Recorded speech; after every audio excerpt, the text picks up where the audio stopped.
हाँ जी दोस्तों, ਤੁਹਾਡਾ ਸਵਾਗਤ ਹੈ YouTube ਚੈਨਲ ਤੇ ਨਵੇਂ ਸਬਸਕ੍ਰਾਈਬ ਜ਼ਰੂਰ ਕਰ ਲਿਓ, ਵੀਡੀਓ ਲਾਈਕ ਕਰਦੇ ਰਹੋ, ਸ਼ੇਅਰ ਕਰਦੇ ਰਹੋ। ਅੱਜ ਜਿਹੜੀ ਲਿਸਨਿੰਗ ਹੈ ਇਹਦੇ ਵਿੱਚ 1 to 10 ਤੱਕ ਜਿਹੜੇ ਕੁਐਸਚਨਸ ਆ ਬਲੈਂਕਸ ਆ, ਇਹਨਾਂ ਦੇ ਆਨਸਰ ਓਨਲੀ 2 ਵਰਡ ਔਰ ਇਹ ਨੰਬਰ ਦੇਣੇ ਆ। ਤੇ ਨੈਕਸਟ ਜਿਹੜੇ ਕੁਐਸਚਨਸ ਆ ਪਾਰਟ 2 ਦੇ ਵਿੱਚ ਇਹਦੇ ਵਿੱਚ 11 ਤੋਂ ਲੈ ਕੇ 18 ਤੱਕ MCQ ਆ ਤੇ 19 ਤੇ 20 ਜਿਹੜੇ ਕੁਐਸਚਨ ਆ ਇਹ ਬਲੈਂਕਸ ਆ, ਇਹਨਾਂ ਦੇ ਆਨਸਰ ਓਨਲੀ 2 ਵਰਡਸ ਦੇਣੇ ਆ। ਤੇ ਨੈਕਸਟ ਹੁਣ ਆਪਾਂ ਗੱਲ ਕਰਦੇ ਹਾਂ ਪਾਰਟ 3 ਦੇ ਵਿੱਚ।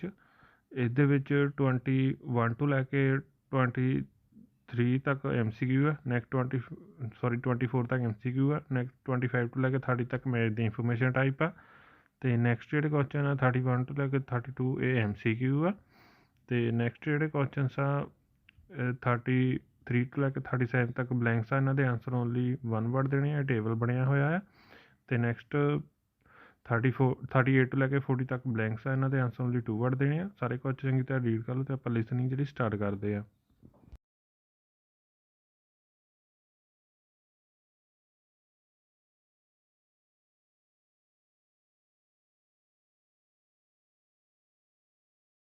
Part 1.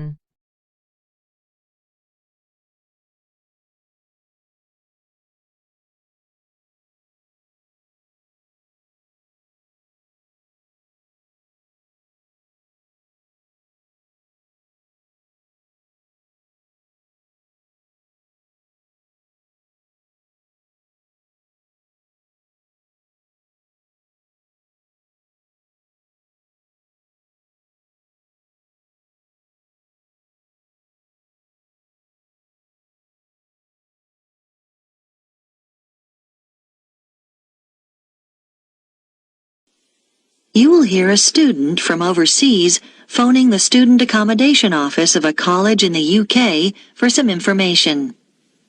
First, you have some time to look at questions 1 to 4 on page 2.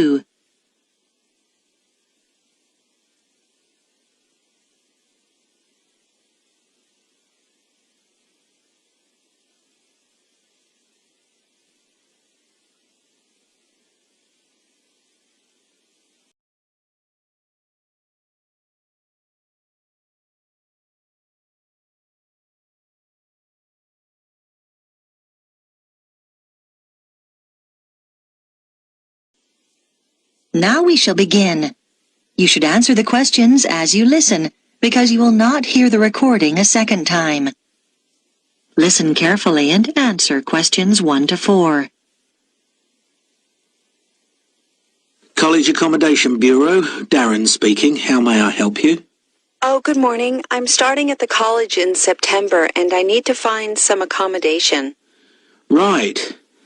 Well, there are various options. The first one is to stay in college accommodation. That'd be a single room. How much would that cost? Well, it depends. For a standard room, you're looking at £3,276 for the year. That's just for a room with wash basin. Or £3,834 if you want an ensuite. That's with your own small bathroom. I see. That's more than I expected. It does include heating. That's quite a saving because energy costs can be high, especially in winter. Does it include meals as well? No. All our rooms are self-catering now. There's a shared kitchen on each corridor where you can cook if you want to, or there are plenty of places to eat out on campus. Okay. And you said that's the price for the whole year? Well, you pay annually, but actually it's for 36 weeks.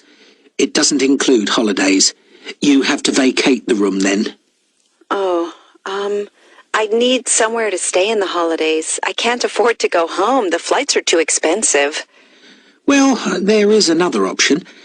Several families who either work at the college or have children studying here offer visiting students a room in their homes. Oh? We call this arrangement home welcome, and we've still got a few places left at the moment. You pay £150 per week, and that includes breakfast, a packed lunch and dinner, as well as heating. Is there a contract? Do you have to stay for the whole year? No, it's flexible. It sounds really good, but I'm not sure. I really want to be a little more independent. Before you hear the rest of the conversation, you have some time to look at questions 5 to 10 on page 2.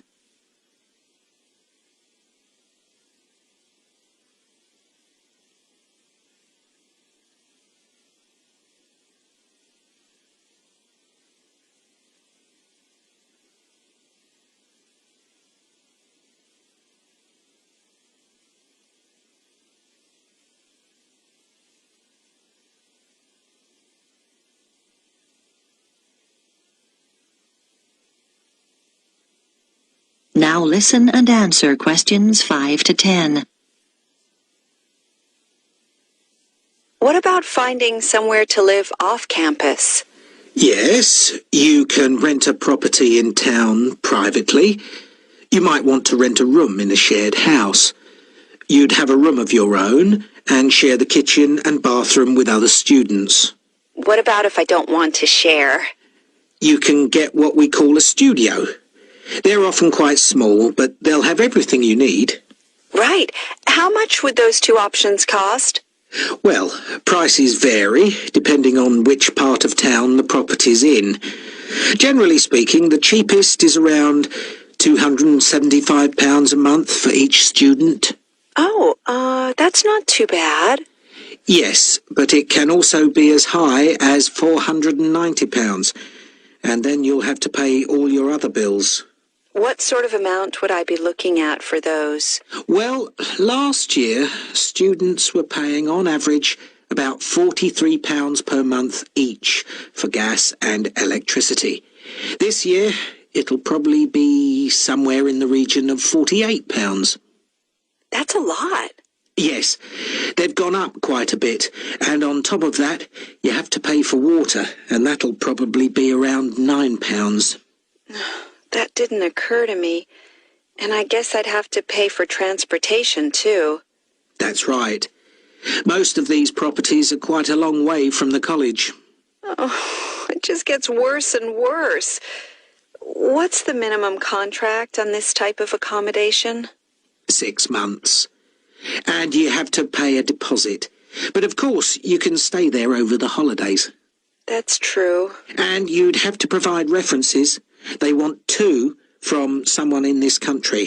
I see. That's not a problem. If you do choose this option, we can't find the property for you. You'd have to go through the estate agent which manages the property for the owner. Right. Thanks. Well, I think I'd like to see what's available privately. Could you give me the estate agent details? That is the end of part 1. You now have half a minute to check your answers. Part 2 ਜਿਹੜਾ start ਹੋ ਜਾਊਗਾ ਇਹਦੇ ਵਿੱਚ 11 ਤੋਂ ਲੈ ਕੇ 18 ਤੱਕ MCQ ਹੈ। Next 19 and 20 blanks ਇਹਨਾਂ ਦੇ ਆਨਸਰ 2 ਵਰਡ ਦੇਣੇ। ਸਾਰੇ ਕੁਝ ਚੰਗੀ ਤਰ੍ਹਾਂ ਰੀਡ ਕਰ ਲਓ। ਪਾਰਟ 2 ਜਿਹੜਾ ਸਟਾਰਟ ਕਰਦੇ ਹਾਂ।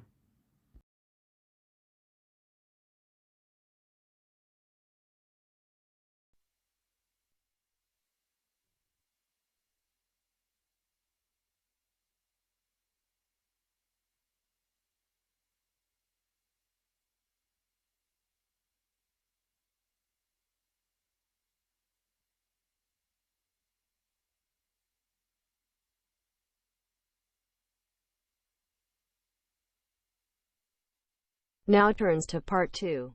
Part 2.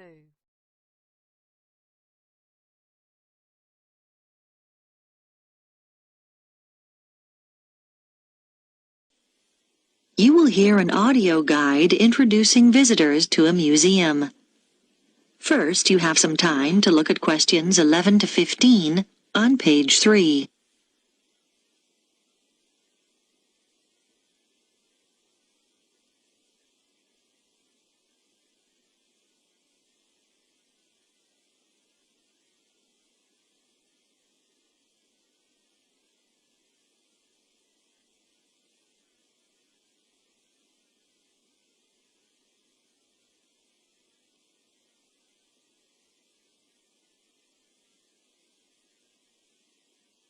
Now listen carefully and answer questions 11 to 15. Welcome to the Global Museum, located at the heart of this truly multicultural city, which is home to more than 60 different nationalities. The museum has a number of exciting displays and exhibitions, and this audio guide is designed to help you make the most of your visit. Altogether, the museum has 18 different galleries, and this season sees the opening of 3 new exhibitions. We recommend that you begin your tour by visiting this season's highlights. The Heritage Clothes exhibition is located in Gallery 5 of the museum. People who live in the area have spent 2 years preparing this exhibition, which brings together some of the fascinating garments traditionally worn in their own communities. They research the history of their community's clothing traditions and the customs and rituals associated with them. Altogether, 16 countries are represented, from Ghana to Korea, from Turkey to Nepal. The photographs that accompany each display case were taken by some of the City College students who are studying design and show the clothes being modelled by the real people who wear them in the course of their everyday lives. Another highlight this season is the exhibition called Toys from the Past, which can be found in Gallery 9. This exhibition, which will appeal to people of all ages, is on tour throughout the country and will be here for 10 weeks only. The exhibits include dolls made over 100 years ago with beautiful porcelain faces and, in some cases, real hair. The collection covers the favourite toys such as wooden train sets from many different generations and provides plenty of interest for children and adults. The gigantic board games, which are laid out on the gallery floor, are one of the most popular activities in the exhibition and should not be missed.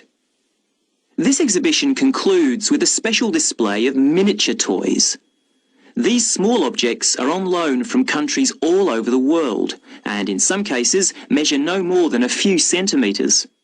There's a tiny car made from matchsticks, a toy aeroplane complete with pilot and passengers made out of seashells, and some exquisite little buildings no higher than 4 centimetres. Before you hear the rest of the talk, you have some time to look at questions 16 to 20 on pages 3 and 4.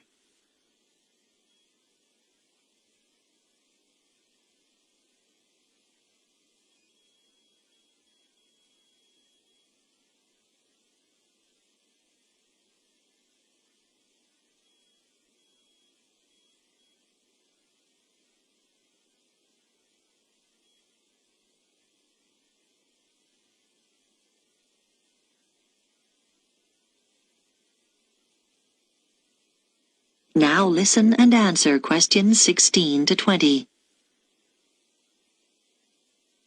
The final gallery highlight of the season is the Biscuit Gallery at number 15. Many years ago, this city was famous for its biscuits, although today the factory no longer exists. Did you know, for example, that before biscuits were packed in paper or cardboard boxes, biscuit tins were fashion items?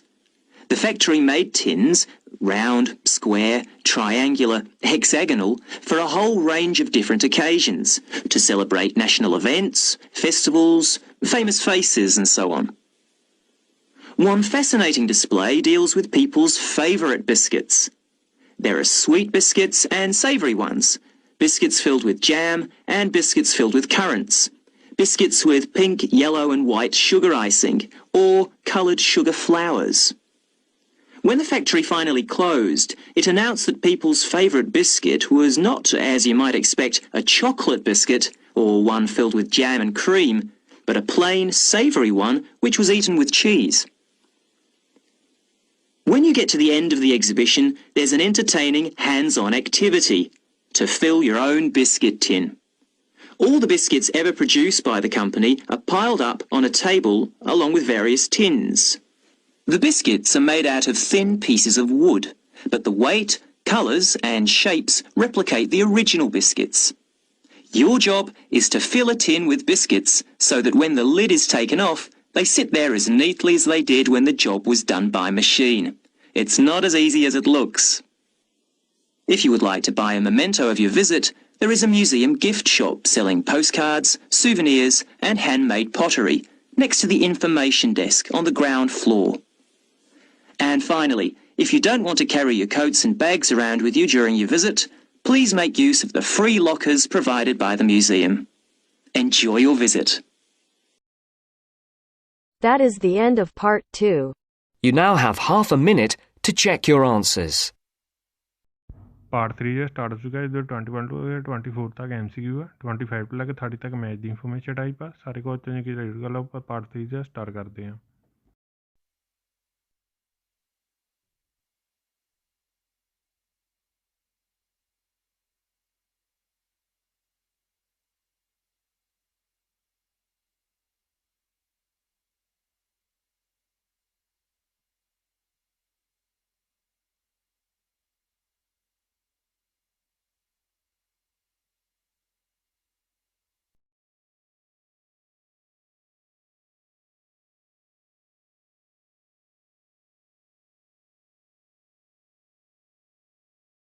Now turns to part 3.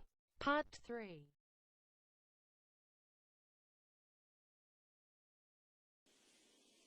You will hear a discussion between a student called Helen and her tutor about an assignment that Helen is working on. First, you have some time to look at questions 21 to 24 on page 5.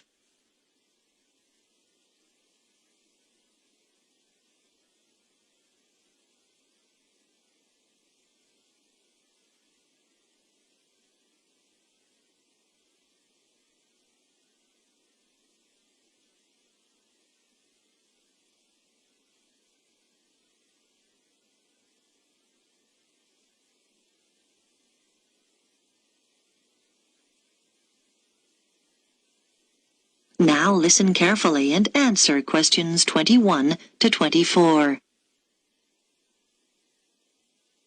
Come in, Helen. How can I help you? Well, I'm doing research for the anthropology assignment, and I was hoping to check a few details. Sure. You chose the topic of Pacific Island tapa cloth, didn't you? What have you found out so far? Well, I was going to introduce my assignment by saying that the tapa cloth is a fabric made from bark, just the outer layer of the trees. It's particularly common in the Pacific Islands, but not exclusive to them. In fact, many other peoples around the world have made high-quality cloth from bark. But what sets Pacific tapa apart is the incredible variety of roles it's played in this region. Yes, nice introduction. Though I think you could be more specific regarding dates. Okay, so what about the raw materials used? Well, tapa cloth is made from several species of tree. In the Pacific, the paper mulberry tree is most common, but it doesn't thrive in all conditions. In fact, it wasn't originally found in the islands, but was carried in their canoes by the first migrants. Tapa is also made from the breadfruit tree, which is convenient because its fruit is a staple food. The paper mulberry tree is only grown for tapa making, though. Yes, that's good. Now, what about the Maori people here in New Zealand? But the Maori don't make tapa now. That's right, and you need to account for it.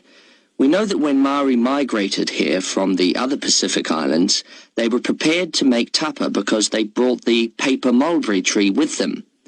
The thing was, after they'd been in New Zealand a bit, they found the flax plant, which is superior to tapa because it makes a stronger fabric. By the time Europeans arrived in the 18th century, Maori were making all their fabric from flax and had been for some time. Okay. So, with the production process itself, first the inner bark is beaten with wooden hammers to soften the fibres. Then the different pieces are glued together using an adhesive paste made from the arrowroot tuber. This is the only way to fabricate large pieces of cloth because bark strands are too fine to be woven together and stitching isn't strong enough.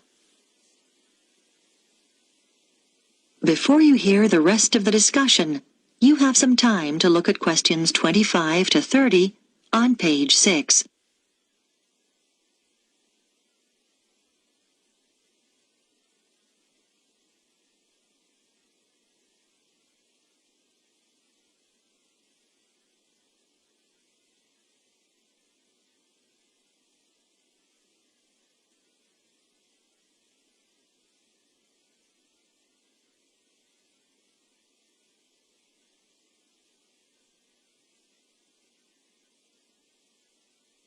Now listen and answer questions 25 to 30. So now you need details about different countries. Where would you start? I think Samoa is the obvious place. It's famous for its very fine cloth called siapo, which is hand-painted with representations of the ancestors. Still today, at the most profound events in life, such as births, funerals, weddings, and the investiture of chiefs, Samoans wear siapo robes to add significance and meaning to the ceremony. Okay, then I could talk about Tonga. It seems to me that the great innovation in Tonga has been developing a simple, coarse cloth which is quick and easy to make. This is suitable for all sorts of everyday functions around the house, like bed covers, mosquito nets and curtains. Good point. Now, what about Cook Islands, Tapa? Well, the soil there is poor quality, so the breadfruit tree is often used. One type of thick cloth called tikoru was wrapped around the poles and used to mark the entrances to places of worship, so it was highly regarded in local culture. You might mention Fiji as well, which is interesting because tapa was actually used as a currency there. Fijians used to sail between the islands and exchange tapa for other commodities like canoes or pigs. I know that in Tahiti the tapa cloth is different because the patterns are in colour, which is considered more valuable than the usual brown patterns. You're right about the Tahitians using coloured pigments, but they aren't more valuable. The colours are only a decoration. People enjoy wearing bright robes, especially for dancing and competitive games, and do it just for fun. Oh, I'll make a note of that. Well, the last place I was going to mention was Tikopia. Even today it's commonplace to see people wearing clothes made of tapa cloth. In many of the other islands, the tapa only comes out on special occasions. But here, you see people working in the gardens wearing tapa. Sounds promising, Helen. I'll look forward to reading your assignment.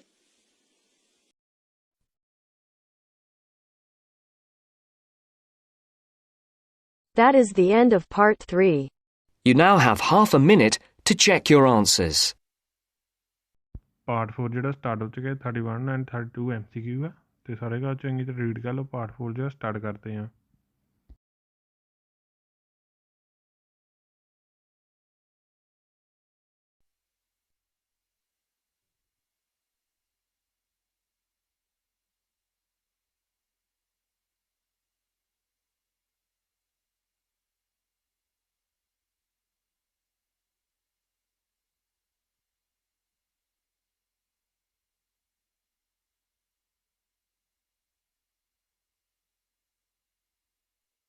Now turns to part 4.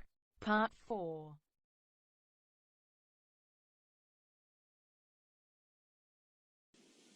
You will hear part of a talk about research into learner persistence given by a university lecturer to her colleagues.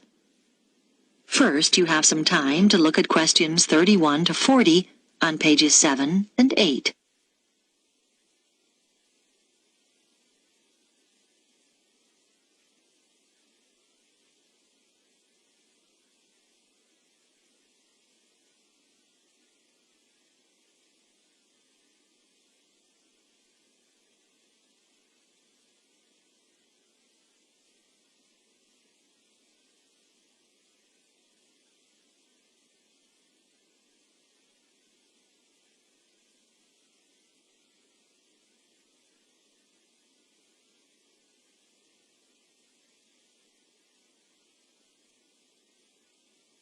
Now listen carefully and answer questions 31 to 40.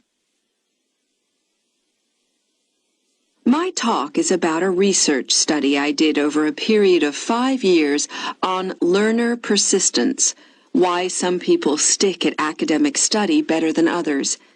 As teachers, you will know that there is a tremendous variation in the learner's response to certain things. For example, a short period of illness might completely destabilize some students and cause them to give up their degree studies. Other learners might overcome tremendous difficulties to stay the course. I am particularly interested in this second group, who are the ones with learner persistence.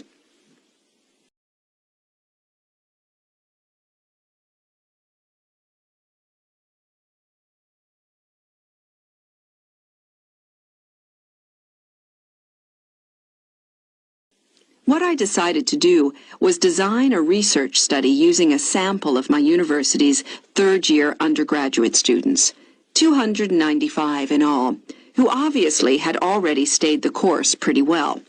The sample was drawn from a range of ages, but there was deliberately a significant number of mature students, and all respondents were living at home in the local region. I wanted to have this element of consistency, not having some coming from outside the area and living in university accommodation. It should be noted, though, that there was significant variation in home background to reflect the variation in our student population. I designed questionnaires which were devised to elicit what their concerns had been as they started the course, and what had sustained them throughout the 3 years. Findings from the first section indicated that their worries when they started varied from financial concerns, though this had not been as strong as I expected, to career prospects.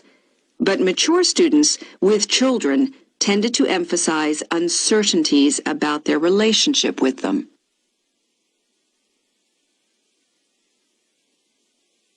The second section of my questionnaire looked at learner persistence under 3 main headings: social and environmental factors, other factors, and intrinsic or personal characteristics. I identified 3 levels of importance for each of these. At the first level, those points identified by participants as most important in learner persistence. For social factors, many respondents said how crucial it had been to have good support. Though there was no one specific source, it could be family or friends. As regards other factors, students are heartened not so much by high grades, but by what they regard as success in study. And for personal characteristics, many respondents reported that they took pleasure in challenge, and that this was regarded as very significant. At the second level of importance, in the first category, a sizable percentage talked about the fact that they had enjoyed themselves in school as an important social factor. In the second column, other factors, a number of people said that what was of most importance was decent health. This had a fairly strong influence on their persistence in their studies. And then, under the heading of personal characteristics, there were quite a large percentage of respondents who mentioned they felt it was important to have lots of interests in their everyday lives. This gave them a depth and sense of perspective, which less persistent learners might lack. And then, on to the third level. Under social factors, several respondents talked about good relationships with their tutors. For other factors, they mentioned lack or absence of any problems in their families. And finally, under column 3, they identified an ability to juggle several roles, what we might call their capacity for multitasking. Now, these findings obviously helped inform the design of activities, as I mentioned. But in addition, a number of further recommendations emerged. Firstly, I propose that the department distributes questionnaires to first-year students to help get an idea of their maturity when starting the course. This is really our overriding concern. Secondly, I recommend we look into ways of offering induction courses for some selected students to allow them to take on the role of advisors. We think they are the best people to act in that role. This policy will make support much more accessible to our students. Thirdly, this help is often most needed in the evening and night when offices are closed, and so we should set up online services instead of the more traditional telephone services. Research has shown that these services are actually more accessible to the majority of students. And finally, it is often important to be proactive. If students are not meeting deadlines, then someone should contact them rather than wait for them to come to us. Now, are there any questions about the points? That is the end of That is part the end 4. of section 4. You now have half a You minute now to have check half your a minute to answers. check your answers. Part 4 ਜਿਹੜਾ ਖਤਮ ਹੋ ਚੁੱਕਾ ਹੁਣ ਆਪਾਂ answer ਦੇਖਦੇ ਹਾਂ first 3834 next holidays next home welcome next flexible next studio next 48 next water next transportation next a deposit next UK references next B next A next B next C next C, next B, next A, next C, next N, information disk, next lockers, next C, next B, next C, next A, next C, next B, next C, next D, next A, next B, next B, next A, next challenge, next school, next health, next interest, next tutors, next mutuality, next adverse, next online help अगर channel ते नवे subscribe जरूर कर लियो video like कर दियो share कर दियो thank you for watching